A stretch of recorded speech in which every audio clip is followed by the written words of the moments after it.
Welcome to the Dice Tower, a series of video reviews about board and card games. Here are your hosts, Tom Vasel and Sam Healey.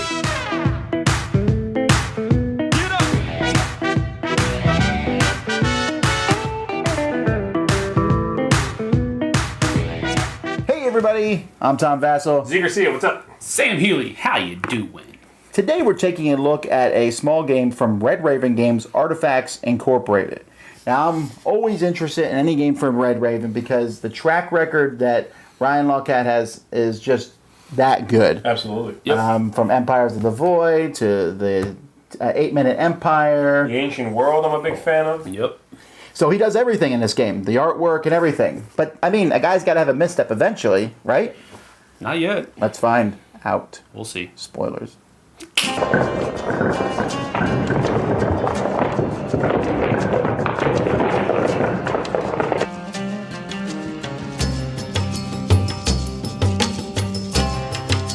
There's a lot of cards that are laid out on the table. Some of these cards are always here. There's 3 stacks of cards that are separated by type. 3 of those cards are placed face up. Each player starts with 4 cards, so let's concentrate on those 4 cards first. On a player's turn, they're going to count however many dice they have in front of them. So right now I have 3 dice. They're going to roll those dice. They're then going to place those dice either on their own cards or on community cards. So for example here, I can put a 2+, so I can then buy another card. If I can put a 4+ here, that gives me a scroll. I would put a token on here to show that I have a scroll. Over here, I can place a 3+ and put a thing on here, and now I have a skull. And if I had exactly a 1, I could get another skull. Since there's 2 dice, I can use that action twice. Now, the buy action allows you to buy new cards, but it also allows you to buy cards you currently have and flip them over. I could turn this over, and now not only is it worth 2 buys, but it's also worth a point. Some cards have a cost that involves a scroll. When that happens, I would just simply take one of my scrolls off plus the money that you spend to buy it, and then I could flip this over, and then there's 2 chances here to get a scroll. If I flip this card over, I'll have 4 dice per turn instead of 3. And if I flip this one over, I have 3 chances to get skulls. So these are the cards that you start with. As you get more cards, you're going to place them in 2 rows. And the reason is because sometimes a card next to another card will give a bonus point. So as you place the cards, they're going to be over. And once you buy a new card, you can, like this one here, lets you raise or lower 1 die result by 1. I can then also upgrade that and raise or lower 2 dice results by 1. And again, I also got to keep track of the points that are there. Now, there's community cards that you can build on too, up here. Over here, you can sell things. So here I need a 1+, let's say I have a 1 or a 2 or whatever. I can sell scrolls. I'll remove a certain number of scrolls, let's say I had 2 scrolls, and then I'll put a token here that shows that I sold 2 scrolls. Each scroll is going to make me $1 each, and at the end of the game, whoever has the most tokens on this card is going to get 3 points. So this is a way to get money and get rid of items, and you'll notice that there's scrolls, there's rubies, there's skulls, and there's different cards that give those. I can also buy these cards over here. These are cards that give you extra dice, so those can be bought. And then over here, I can always put any die on this spot, guide work, to get $1. I can always put a die on this one to sell any of my artifacts, the skulls and the scrolls and things, for $1 each. In the middle here is a diving section. When you go diving, you can put as many dice as you need to here, as long as it equals this number or higher. You'll get the card there, which is going to be worth points and gives you a symbol, and some cards will give you points for each of the symbols. And as you buy these, the number keeps going up, and it goes all the way up until the very end, where it's 19+. Still only gives 1 point, but these cards again give you those symbols, which can be useful. And then there's the rows down here, which give all sorts of different things. Some cards are pretty obvious. They give you more ways to get the different artifacts. Some cards, like this one here, gives diving +1. So you always have +1 when you go diving. Down at the bottom are the cards that give you the big points. This one here is worth 3 points and gives you +1 for each adjacent A card. The cards have different letters on them. But when you turn it over, now it's worth 7 points. So as players are collecting points when they build cards and such, they keep track on this point tracker. And when one person reaches or passes 20, then that's the last round of the game. Players will then add extra points that they get for controlling these, and whoever has the most points is the winner of the game. All right, well. Not yet could mean not including this one. Well, here's the deal. This game is, in my opinion, very fun.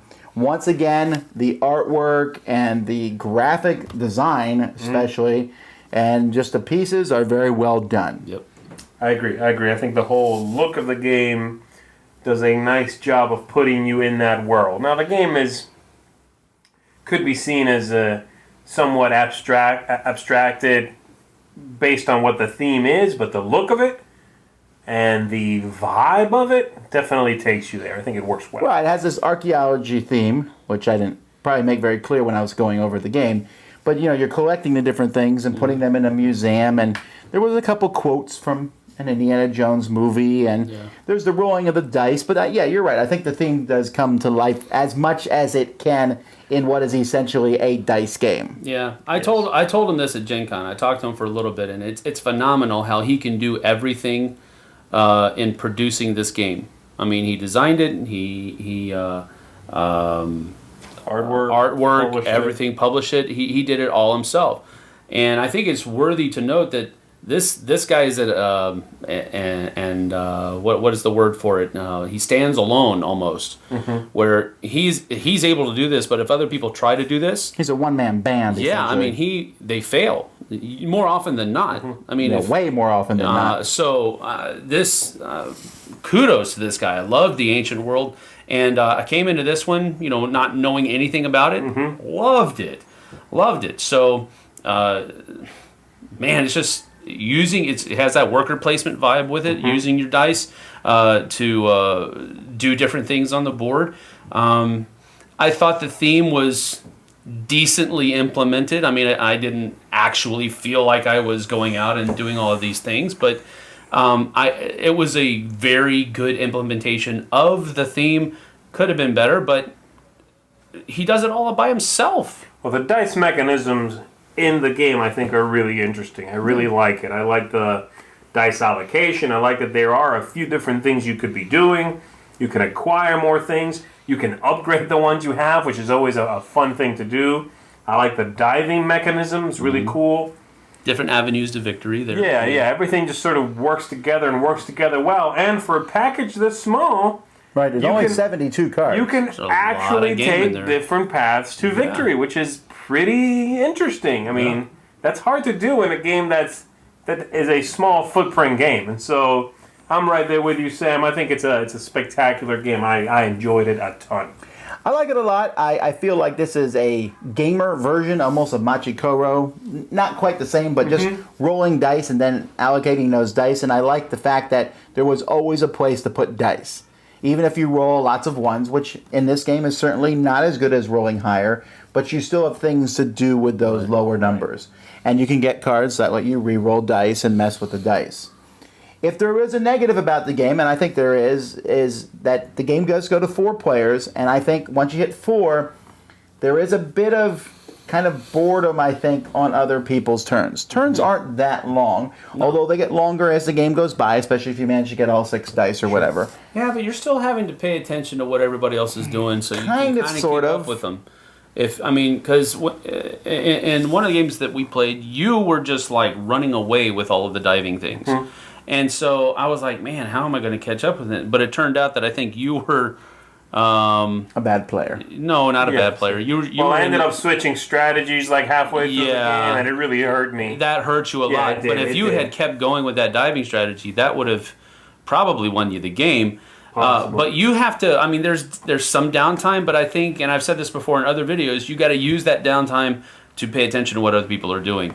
And that's what I think takes that boredom out of the picture. Okay, I guess, and you could say that about any game, really, like pay attention to other people. I'm just saying that the interaction here is not high.